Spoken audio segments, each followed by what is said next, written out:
If you can't beat the root, become the root. And my friends, I think it's about that time. My name is Codiak, this is Legacy Gaming, and today we're revealing the location and loadout for another new archetype in Remnant 2, the Invader. I need to be very clear up front. To unlock the Invader takes multiple steps, and those steps do involve some major spoilers along the way, like story progression-based spoilers.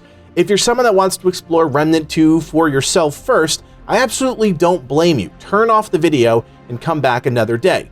For the rest of you, strap in, because once you get your hands on this archetype, it might be impossible to go back. So, step 1 requires us to pick up the unique melee weapon, Dreamcatcher. This requires us to travel to Losum, and if luck is on your side, you'll have the Nightweaver main story. This is tied to the Morrow Parish starting tile set. If you get Palace Courtyard, you're out of luck, at least for this run. Of course, you can always re-roll the world in adventure mode. You'll know you're in the right place early on in your journey here if you run across the Dran Asylum. It's a creepy place, straight out of a Resident Evil game, but this is your key to unlocking the Dreamcatcher. Our first objective is to obtain the Asylum 3rd floor keys. To do this, head down into the basement and move through the right hallway until you reach a set of stairs leading outside. Once outside, interact with the wood shed door and you'll have to fight the aberration Ripsaw. Once you dispatch him, check the wood shed for the keys. With those in hand, head back to where you entered the asylum and head up the stairs. On the 3rd floor, you'll face a host of warriors from the Fey realm. Clear them all out and look for the open window. Jump outside onto the landing and pick up the prison cell key. At this point, you have everything you need, so you can head back down to the basement and talk to the mysterious voice behind the locked door. Unlocking the door will reward you with the Nightweaver Stone Doll, which is your key to the Dreamcatcher weapon we've been hunting. At this point, you need to progress in the main story, and I'm going to do my absolute best not to spoil as much as I can, but as I alluded to earlier, this is heavy spoiler territory. All I'll say is to access our destination, we need to encounter the Nightweaver in the Gilded Chambers. This is part of the main story beat, so not a secret, which is why I don't want to spell it all out for you. When you do eventually run into the Nightweaver, you'll acquire the Soul Key Tribute, which is the only way to enter the realm of the world boss and home to the weapon we're seeking. With the Soul Key Tribute in hand, head back to Morrow Parish and head to the basement. This is when we'll interact with the weird spider sack looking thing and offer up the Soul Key Tribute, which will open a rift and immediately teleport you to the Tormented Asylum. At this point, all you need to do to get the weapon is find this small cell room with the interactable web. Here you can place any quest items you have into the web. Some reward special items, others just get consumed, so be careful with what you click on here. Place the Nightweaver Stone Doll in the web and you'll be rewarded with the Dreamcatcher. So that's part 1. Part 2 is going to take us to a completely different part of the game. Again, another major spoiler. This time we're heading to the Corrupted Harbor on Root Earth, the final zone in the game. You'll need to progress through this entire zone until you reach this warehouse-looking building. Inside will be a small checkpoint, which is your marker. If this is your first time exploring Corrupted Harbor, you'll need to follow the normal path, which will end with a gauntlet fight inside of a machine room. Once you've cleared out the room, head through the open door on the lowest floor that will take you down a pathway to an open area just a little ways away. There you'll see a dead enemy on the ground, but before we get there, you'll need to fight a few root enemies, including an elite. Once the room is clear, it's time for some magic. Take your new Dreamcatcher weapon and equip it. You'll notice that dead enemy has a strange blue glow radiating off of it. Use a melee attack with the Dreamcatcher on the enemy and you'll get a consumable called Walker's Dream. Slot that item into your hotbar and trigger its effect, teleporting you into an alternate dimension. You'll start at a checkpoint back at the top of the hill, so make sure you're topped off and head back down into the open area. There, an aberration of the enemy that was previously dead will be waiting, named Bane. This fight can be an absolute bear, and I have no shame in admitting that both Livid and I eventually died while in the fight. Luckily, we did kill Bane before that happened, and our prize was the wooden shiv. If you've watched any of our other archetype videos, you know the deal. Take the wooden shiv back to Wallace in Ward 13 and turn it into your new engram, the Serrated Root Blade.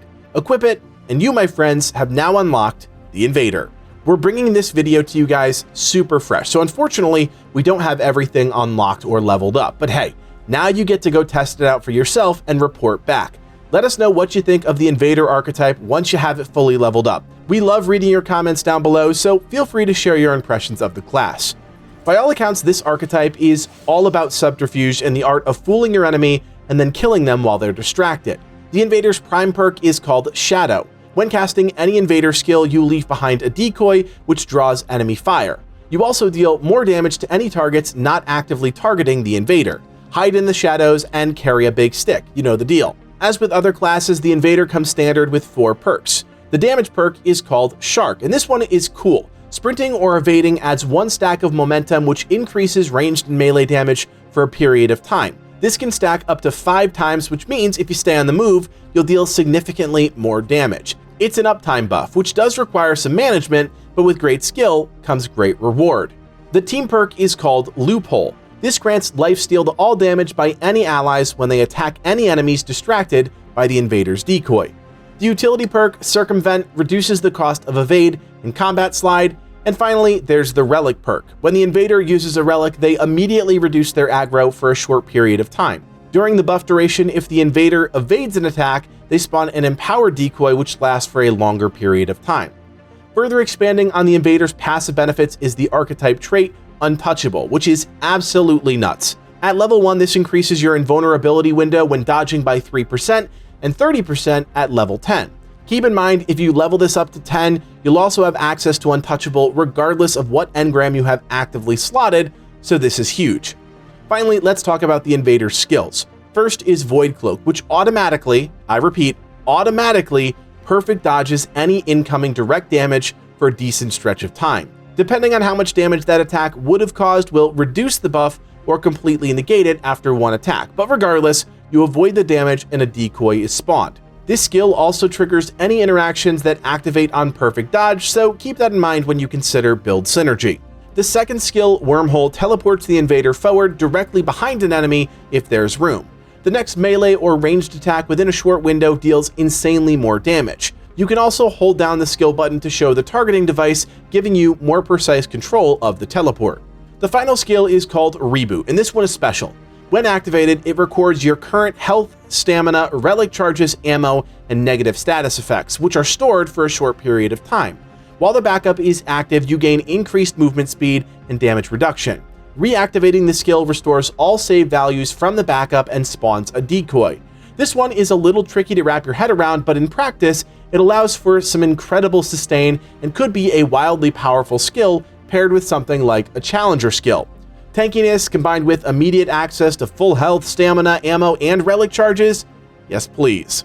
I know it's a lot, guys, but we have one more thing to do, and that's to claim the unique armor set and weapon tied to this archetype. Thanks to our trusty explorer skill Treasure Hunter, Livid was able to track all of this down on Root Earth, and it's quite literally just hiding out of sight. To find this gear, you'll want to travel to the Ashen Wasteland, the first Root Earth zone. There, make your way down the ramp until you reach the underpass with all the parked cars. Clear out the enemies and head directly left. Move around the side of the area until you reach a high wall and a building on your left. Again, kill the enemies and move inside the building. Inside, of course, you'll have some more fighting to do, but clear out the route and make your way up the ramps until you reach this landing. The key is to jump to the half wall that's intersecting the exterior wall. You'll want to aim so that the exterior wall prevents you from rolling off, because the key is to stay on that half wall. If you do it correctly, you can move outside and drop down to the left. There, waiting for you are two things: the steel katana, the melee starting weapon for the Invader, as well as the Dendroid armor set. This is a super lightweight set of armor, so it has some cool implications when you think about synergy in all the ways you can weave it into a powerful build. It took us a minute, but we got there, and you now have access to a new archetype with a powerful set of skills and buffs, as well as a new armor set and weapon. As always, if you appreciate the work we put into producing, writing, and editing these videos, then your support would mean the world. Hit that thumbs up and consider subscribing. We have so much more in store for you, so keep it right here and never miss a thing. Of course, with so many secrets out there to discover, we want to know what you're excited to check out. If there's a video or topic you want to know more about, let us know in the comments and we'll add it to the list. You could also join us on Discord if you want to hang out with the team, talk about great games, and enter for a chance to win tons of free prizes. That link, as always, is below. My name is Codiak, and from everyone here at Legacy Gaming, thanks for watching, and play on.